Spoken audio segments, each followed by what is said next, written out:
Hey guys, welcome back to my channel, and today I want to share with you what drove me to start my own business and just realize that a corporate job was not for me. Despite knowing that running a business is going to be very difficult and I had no idea how to do it, I just knew that staying in a job was a lot harder. Yeah, when I was working in a corporate job, especially when I was working for quite a large organization where I just felt like I was a number. If I was sitting there, I always joke with myself that if I vanished for a day, people wouldn't even know where I was.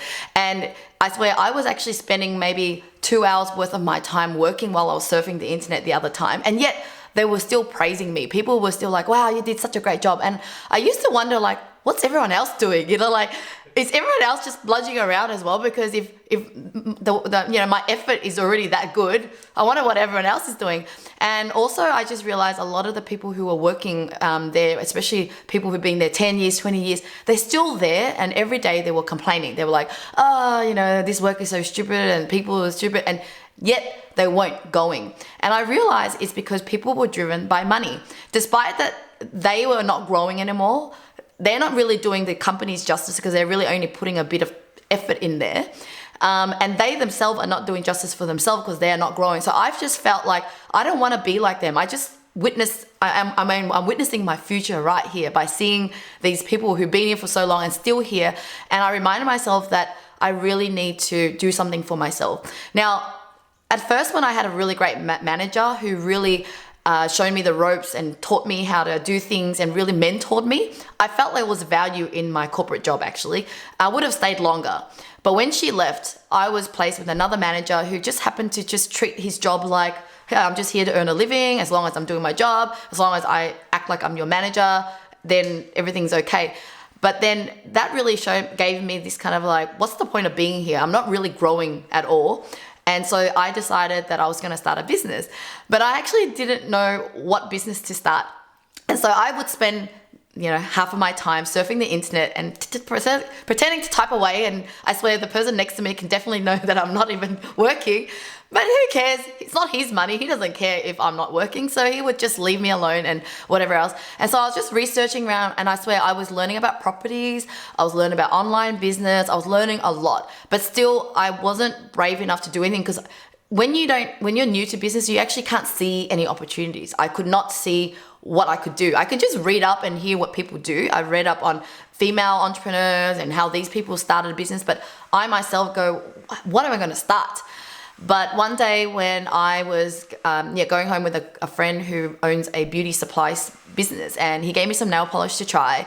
And that nail polish, when I asked him, "Oh my God, this is really good. How much was it?" And he said it was $1 to buy. And that was kind of, for me, the first opportunity I could see. I was just like, oh wow, if I could buy this for $1, then I could sell it for more. And that was when I decided that I'm going to really research on this nail polish business. And so I was actually doing it at work half of my time. I feel so bad now looking back. But I was basically researching, branding and logos and how to find these suppliers and what to put together. And I was doing it at work while I was starting this business. Now, when I quit my corporate job, it wasn't because my business was just taking off and now I'm ready to quit. It was actually that I realized that if I was miserable in my job and spending 40 hours here, there was no way that I could be successful. And so I deep down was just like, I really needed to quit. But I actually didn't have the guts to quit immediately, but I did have the intention. Now, what happened, to be honest, is that one day I got called into the HR office.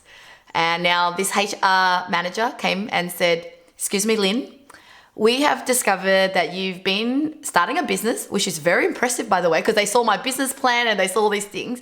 However, you are using our company's email while you're liaising with your suppliers, and that's against our rule or law.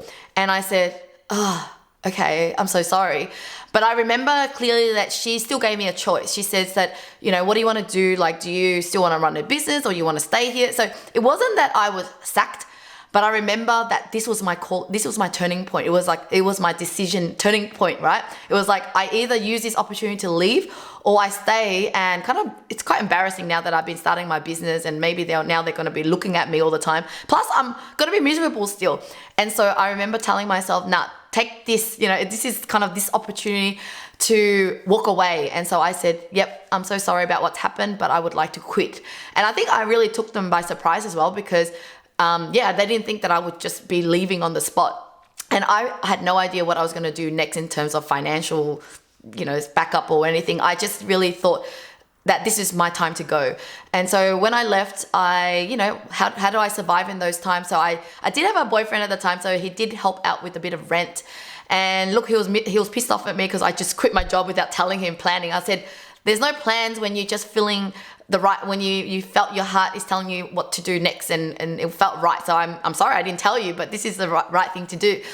And then look, I had to go back on Centrelink, and I was a single mum as well. So yeah, it's just I just knew that it will work out. So sometimes there's no perfect time to quit a job.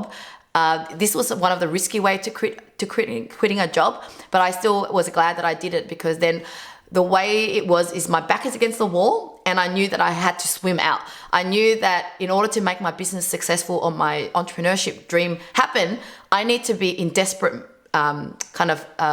position, because if you're in a job and you got that stable income, you tend to kind of relax a bit and just rely on your income and work on your business a little bit, because it doesn't really matter. But I just thought, I might work even better if I am in that kind of desperate mood and I really need to make this work. Now, as soon as I quit my job, I was quite scared actually, and just going, okay, what am I going to do? Because the problem was I was actually not interested in nail polish.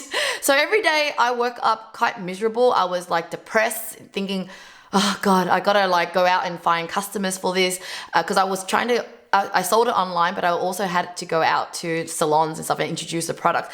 And I at the time I was quite tomboyish, and I didn't even like wearing nail polish, so I had to paint on it.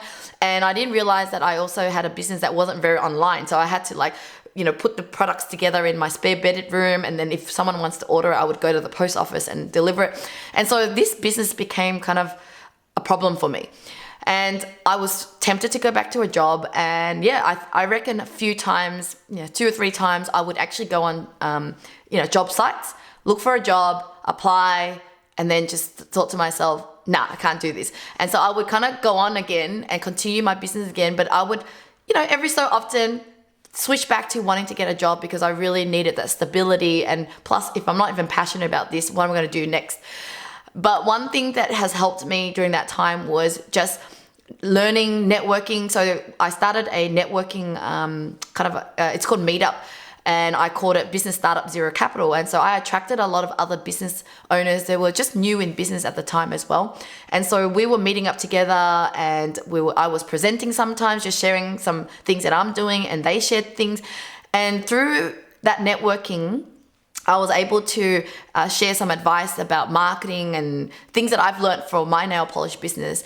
And that was how I was able to get my first client in my marketing agency that I eventually started. So basically, by just, there's no way that I could go back to a job to just basically network and just do whatever I can during my free time. It led me to my next opportunity, which was starting my marketing agency. Now, I just wanted to be frank here. I actually didn't know how to get my first client in this marketing agency, because when you're so new to business, you actually can't see opportunity. So the opportunity was right there. They said to me, hey Lynn, how do you do what you do? Get this website up. And I was actually telling them everything that I was doing. I said, you go to Upwork, or it was called Odesk at the time, and you post a job up and you pay them this much, and then you just get them to do it. And they're like, really? Oh, can you do it? I'm like, oh, I don't know, what do you want me to do?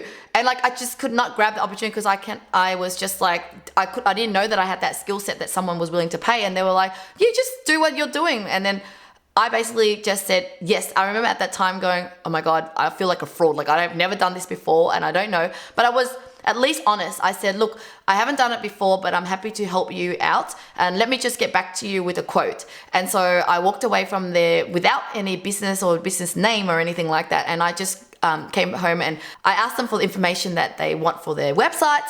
And then I posted the job up. I got a price for it, and I think at the time it was $600 or something I got it done for. And I just marked it up for a nice $400 profit, which I look back, it wasn't enough to cover for 3 or 4 weeks of worth of work. But for me, it was a great starting point. So basically I thought to myself, I'm just gonna add $400 and earn $400. I didn't really work out how long this is gonna take because I don't know.